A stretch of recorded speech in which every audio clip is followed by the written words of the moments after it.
আশা একদিন অন্নপূর্ণাকে জিজ্ঞাসা করল, আচ্ছা মাসিমা, মেসোমশাইকে তোমার মনে পড়ে?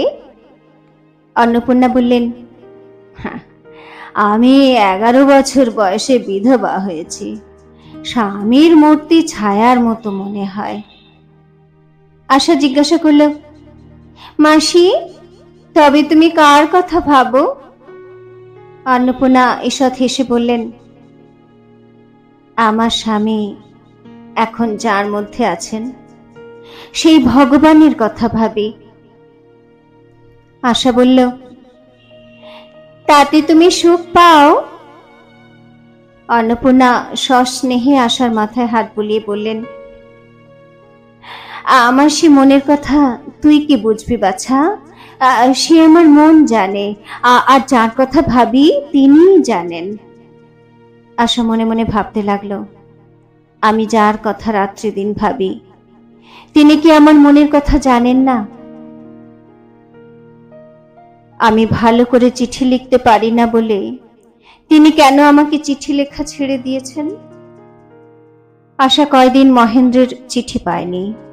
নিঃশ্বাস ফেলে মনে মনে সে ভাবল, চোখের বালি যদি হাতের কাছে থাকতো, সে আমার মনের কথা ঠিক মতো করে লিখে দিতে পারত। কুলিখিত তুচ্ছপত্র স্বামীর কাছে আদর পাবে না মনে করে চিঠি লিখতে কিছুতে আশার হাত সরত না। যতই যত্ন করে লিখতে চাইতো, ততই তার অক্ষর খারাপ হয়ে যেত। মনের কথা যতই ভালো করে গুছিয়ে লিখবার চেষ্টা করত, ততই তার পদ কোনো মতে সম্পূর্ণ হতো না। যদি একটিমাত্র শ্রীচরণে সব লিখে নাম সই করলেই মহেন্দ্র অন্তর্যামী দেবতার মতো সকল কথা বুঝতে পারত, তাহলেই আশার চিঠি লেখা সার্থক হতো। বিধাতা এতখানি ভালোবাসা দিয়েছিলেন, একটুখানি ভাষা দেননি কেন? মন্দিরে সন্ধ্যারতির পরে গৃহে ফিরে এসে আশা অন্নপূর্ণার পায়ের কাছে বসে আস্তে আস্তে তার পায়ে হাত বুলিয়ে দিতে লাগলো। অনেকক্ষণ নিঃশব্দের পর বলল, মাসি, তুমি যে বলো স্বামীকে দেবতার মতো করে সেবা করা স্ত্রীর ধর্ম, কিন্তু যে স্ত্রী মূর্খ, যার বুদ্ধি নেই, কেমন করে স্বামীর সেবা করতে হয় যে জানে না, সে কি করবে? অন্নপূর্ণা কিছুক্ষণ আশার মুখের দিকে চেয়ে রইলেন। একটা চাপা দীর্ঘশ্বাস ফেলে বললেন, বাছা, আমিও তো মূর্খ, তবুও তো ভগবানের সেবা করে থাকি। আশা বলল, তিনি যে তোমার মন জানেন তাই খুশি হন, কিন্তু মনে করো স্বামী যদি মূর্খের সেবায় খুশি না হন? অন্নপূর্ণা বললেন, সকলকে খুশি করবার শক্তি সকলের থাকে না বাছা। স্ত্রী যদি আন্তরিক শ্রদ্ধা ভক্তি যত্নের সঙ্গে স্বামীর সেবা ও সংসারের কাজ করে, তবে স্বামী তা তুচ্ছ করে ফেলে দিলেও স্বয়ং জগদীশ্বর তা কুড়িয়ে নেন। আশা নিরুত্তরে চুপ করে রইল। মাসির এই কথা থেকে সান্ত্বনা গ্রহণের অনেক চেষ্টা করল, কিন্তু স্বামী যাকে তুচ্ছ করে ফেলে দিলেন, জগদীশ্বরও যে তাকে সার্থকতা দিতে পারবেন, এই কথা কিছুতেই তার মনে হলো না।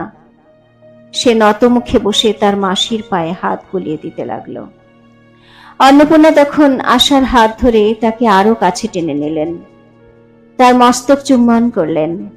রুদ্ধ কণ্ঠকে দৃঢ় চেষ্টায় বাধামুক্ত করে বললেন, চুনি, দুঃখে কষ্টে যে শিক্ষা লাভ হয় শুধু কানে শুনে তা পাবি না। তোর এই মাসিও একদিন তোর বয়সে তোরই মতো সংসারের সঙ্গে মস্ত করে দেনা পাওনার সম্পর্ক পাতিয়ে বসেছিল। তখন আমিও তোরই মতো মনে করতাম, যার সেবা করব তার সন্তোষ না জন্মাবে কেন, যার পূজা করব তার প্রসাদ না পাবো কেন, যার ভালো চেষ্টা করব সে আমার চেষ্টাকে ভালো বলে না বুঝবে কেন। পদে পদে দেখলাম সেরূপ হয় না। অবশেষে একদিন অসহ্য হয়ে মনে হলো পৃথিবীতে আমার সমস্তই ব্যর্থ হয়েছে। সেই দিনই সংসার ত্যাগ করে আসলাম। আজ দেখছি আমার কিছুই নিষ্ফল হয়নি। ওরে বাছা, যার সঙ্গে আসল দেনা পাওনার সম্পর্ক, যিনি এই সংসার হাটের মূল মহাজন, তিনি আমার সমস্তই নিচ্ছিলেন। হৃদয়ে বসে আজ সে কথা স্বীকার করেছেন। তখন যদি জানতাম, যদি তার কর্ম বলে সংসারের কর্ম করতাম, তাকে দিলাম বলেই সংসারকে হৃদয় দিতাম, তাহলে কে আমাকে দুঃখ দিতে পারত? আশা বিছানায় শুয়ে শুয়ে অনেক রাত্রি পর্যন্ত অনেক কথা ভাবল, তবু ভালো করে কিছুই বুঝতে পারল না। কিন্তু পুণ্যবতী মাসির প্রতি তার অসীম ভক্তি ছিল। সেই মাসির কথা সম্পূর্ণ না বুঝলেও এক প্রকার শিরোধার্য করে নিল। মাসি সকল সংসারের উপরে যাকে হৃদয়ে স্থান দিয়েছেন, তার উদ্দেশ্যে অন্ধকারে বিছানায় উঠে বসে গড় করে প্রণাম করল। বলল, আমি বালিকা, আমি জানি না, আমি কেবল আমার স্বামীকে জানি। সেজন্য অপরাধ নিও না। আমার স্বামীকে আমি যে পূজা দেই, ভগবান তুমি তাকে তা গ্রহণ করতে বলো। তিনি যদি তার পায়ে ঠেলে দেন, তবে আর বাঁচব না। আমি আমার মাসিমার মতো পুণ্যবতী নই, তোমাকে আশ্রয় করে আমি রক্ষা পাবো না। এই বলে আশা বারবার বিছানার উপর গড় করে প্রণাম করল। আশার জ্যাঠামশাইয়ের ফিরবার সময় হলো। বিদায়ের পূর্ব সন্ধ্যায় অন্নপূর্ণা আশাকে আপনার কোলে বসিয়ে বললেন, চুনি, মা আমার, সংসারের শোক দুঃখ অমঙ্গল থেকে তোকে সর্বদা রক্ষা করবার শক্তি আমার নেই। আমার এই উপদেশ, যেখান থেকে যত কষ্টই পাস, তোর বিশ্বাস, তোর ভক্তি স্থির রাখিস, তোর ধর্ম যেন অটল থাকে। আশা তার পায়ের ধুলো নিয়ে বলল, আশীর্বাদ করো মাসিমা, আশীর্বাদ করো, তাই হবে। আশা ফিরে এলো। বিনোদিনী তারপরে খুব অভিমান করল।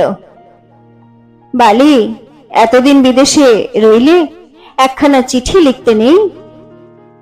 আশা বলল, তুমি কোন লিখলে ভাই বালি? বিনোদিনী, আমি কেন প্রথমে লিখব? তোমারই তো লিখবার কথা। আশা বিনোদিনীর গলা জড়িয়ে ধরে নিজের অপরাধ স্বীকার করে নিল। বলল, জানো তো ভাই, আমি ভালো লিখতে জানি না। বিশেষ তোমার মতো পণ্ডিতের কাছে লিখতে আমার লজ্জা করে। দেখতে দেখতে দুজনের বিবাদ মিটে গিয়ে প্রণয় উদ্বেলিত হয়ে উঠল। বিনোদিনী বলল, দিন রাত্রি সঙ্গ দিয়ে তোমার স্বামীটির অভ্যাস তুমি একেবারে খারাপ করে দিয়েছ। একটি কেহ কাছে নইলে থাকতে পারে না আশা। সেই জন্য তো তোমার উপরে ভার দিয়ে গিয়েছিলাম। কেমন করে সঙ্গ দিতে হয় আমার চেয়ে তুমি ভালো জানো। বিনোদিনী, দিনটা তো একরকম করে কলেজে পাঠিয়ে নিশ্চিন্ত হতাম, কিন্তু সন্ধ্যাবেলায় কোনো মতেই ছাড়াছুড়ি নেই। গল্প করতে হবে, বই পড়ে শোনাতে হবে, আবদারের শেষ নেই। আশা, কেমন জব্দ! লোকের মন ভোলাতে যখন পারো, তখন লোকেই বা ছাড়বে কেন? বিনোদিনী, সাবধান থাকিস ভাই, ঠাকুরপো যেরকম বাড়াবাড়ি করেন, একবার সন্দেহ হয়। বুঝি বশ করবার বিদ্যা জানিবা? আশা হেসে বলল, তুমি জানো না তো কে জানে? তোমার বিদ্যা আমি একটুখানি পেলেই বেঁচে যেতাম। বিনোদিনী, কেন, কার সর্বনাশ করবার ইচ্ছা আছে? ঘরে যেটি আছে সেইটিকে রক্ষা কর, পরকে ভোলাবার চেষ্টা করিস নে ভাই বালি, বড় ল্যাঠা। আশা বিনোদিনীকে হস্ত দ্বারা তর্জন করে বলল, আহ, কি বকিস, তার ঠিক নেই। কাশী থেকে ফিরে আসার পর প্রথম সাক্ষাতেই মহেন্দ্র বলল, তোমার শরীর বেশ ভালো ছিল দেখছি, দিব্য মোটা হয়ে এসেছ। আশা অত্যন্ত লজ্জা বোধ করল। কোনো মতেই তার শরীর ভালো থাকা উচিত ছিল না, কিন্তু মূঢ় আশার কিছুই ঠিক মতো চলে না। তার মন যখন এত খারাপ ছিল, তখনও তার পোড়া শরীর মোটা হয়ে উঠেছিল। একে তো মনের ভাব ব্যক্ত করতে কথা জোটে না, তাতে আবার শরীরটাও উল্টো কথা বলে। আশা মৃদুস্বরে জিজ্ঞাসা করল, তুমি কেমন ছিলে?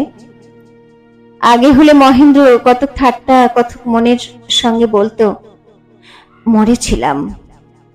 এখন আর ঠাট্টা করতে পারল না, গলার কাছে এসে বেঁধে গেল। বলল, বেশ ছিলাম, মন্দ ছিলাম না।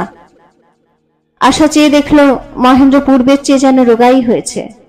তার পাণ্ডু মুখবর্ণ, চোখে এক প্রকার তীব্র দীপ্তি, একটা যেন আভ্যন্তরিক ক্ষুধায় তাকে অগ্নি জিহ্বা দিয়ে লেহন করে খাচ্ছে। আশা মনে মনে ব্যথা অনুভব করে ভাবল, আহা, আমার স্বামী ভালো ছিলেন না, কেন আমি ওকে ফেলে কাশি চলে গেলাম। স্বামী রোগা হলেন, অথচ নিজে মোটা হলো, এতেও নিজের স্বাস্থ্যের প্রতি আশার অত্যন্ত ধিক্কার জন্মালো। মহেন্দ্র আর কি কথা তুলবে ভাবতে ভাবতে খানিক বাদে জিজ্ঞাসা করল, কাকিমা ভালো আছেন তো? সে প্রশ্নের উত্তরে কুশল সংবাদ পেয়ে তার আর দ্বিতীয় কথা মনে আনা দুঃসাধ্য হলো। কাছে একটা ছিন্ন পুরাতন খবরের কাগজ ছিল, সেইটা টেনে নিয়ে মহেন্দ্র অন্যমনস্ক ভাবে পড়তে লাগলো। আশা মুখ নিচু করে ভাবতে লাগলো, এতদিন পরে দেখা হলো, কিন্তু উনি আমার সঙ্গে কেন ভালো করে কথা বললেন না, এমনকি আমার মুখের দিকেও যেন চাইতে পারলেন না। আমি 3-4 দিন চিঠি লিখতে পারিনি বলে কি রাগ করেছেন?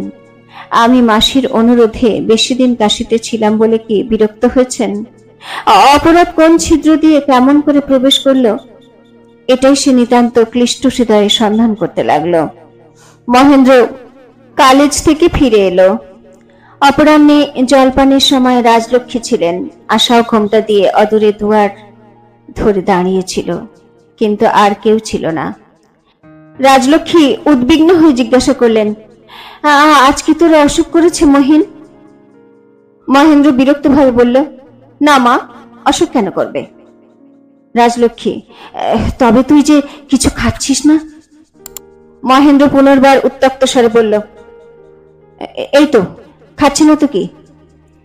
মহেন্দ্র গ্রীষ্মের সন্ধ্যায় একখানা পাতলা চাদর গায়ে ছাদের এধারে ওধারে বেড়াতে লাগলো। মনে বড় আশা ছিল তাদের নিয়মিত পড়াটা আজ ক্ষান্ত থাকবে না। আনন্দমঠ প্রায় শেষ হয়েছে, আর গুটি 2-3 অধ্যায় বাকি আছে মাত্র। বিনোদিনী যত নিষ্ঠুর হোক, সে কয়টা অধ্যায় আজ তাকে নিশ্চয়ই শুনিয়ে যাবে। কিন্তু সন্ধ্যা অতীত হলো, সময় উত্তীর্ণ হয়ে গেল। গুরুভার নৈরাশ্য বয়ে মহেন্দ্রকে শুতে যেতে হলো। সজ্জিত লজ্জান্বিত আশা ধীরে ধীরে শয়নকক্ষে প্রবেশ করল। দেখল বিছানায় মহেন্দ্র শুয়ে পড়েছে। তখন কেমন করে অগ্রসর হবে ভেবে পেল না। বিচ্ছেদের পর কিছুদিন একটা নূতন লজ্জা আসে। যেখানটিতে ছেড়ে যাওয়া যায়, ঠিক সেইখানটিতে মিলবার পূর্বে পরস্পর পরস্পরের নিকট থেকে নূতন সম্ভাষণের প্রত্যাশা করে। আশা তার সেই চিরপরিচিত আনন্দ শয্যাটিকে আজ অনাহুত কেমন করে প্রবেশ করবে। দ্বারের কাছে অনেকক্ষণ দাঁড়িয়ে রইল। মহেন্দ্রের কোনো সাড়া পেল না। অত্যন্ত ধীরে ধীরে এক পা করে অগ্রসর হতে লাগলো। যদি অসতর্কে দৈবাত কোনো গহনা বেজে ওঠে তো সে লজ্জায় মরে যায়। কম্পিত হৃদয়ে আশা মশারির কাছে এসে অনুভব করল মহেন্দ্র ঘুমাচ্ছে। তখন তার নিজের সাজসজ্জা তাকে সর্বাঙ্গে বেষ্টন করে পরিহাস করতে লাগলো। ইচ্ছা হলো বিদ্যুৎ বেগে এ ঘর থেকে বেরিয়ে অন্য কোথাও গিয়ে শোয়ে। আশা যথাসাধ্য নিঃশব্দে সংকুচিত হয়ে খাটের উপর গিয়ে উঠল। তবু তাতে এতটুকু শব্দ ও নড়াচড়া হলো যে মহেন্দ্র যদি সত্যি ঘুমাতো তাহলে জেগে উঠত। কিন্তু আজ তার চোখ খুলল না, কেননা মহেন্দ্র ঘুমাচ্ছিল না। মহেন্দ্র খাটের অপর প্রান্তে পাশ ফিরে শুয়েছিল। সুতরাং আশা তার পশ্চাতে শুয়ে রইল। আশা যে নিঃশব্দে অশ্রুপাত করছিল তা পিছন ফিরেও মহেন্দ্র স্পষ্ট বুঝতে পারছিল। নিজের নিষ্ঠুরতায় তার হৃৎপিণ্ডটাকে যেন জাঁতায় পেষণ করে ব্যথা দিচ্ছিল। কিন্তু কি কথা বলবে, কেমন করে আদর করবে, মহেন্দ্র তা কোনো মতেই ভেবে পেল না। মনে মনে নিজেকে সুতীব্র কষাঘাত করতে লাগলো। তাতে আঘাত পেল, কিন্তু উপায় পেল না। ভাবলো প্রাতঃকালে তো ঘুমের ভান করা যাবে না, তখন মুখোমুখি হলে আশাকে কি কথা বলবে। আশা নিজেই মহেন্দ্রর সে সংকট দূর করে দিল। সে অতি প্রত্যুষেই অপমানিত সাজসজ্জা নিয়ে বিছানা ছেড়ে চলে গেল। সেও মহেন্দ্রকে মুখ দেখাতে পারল না।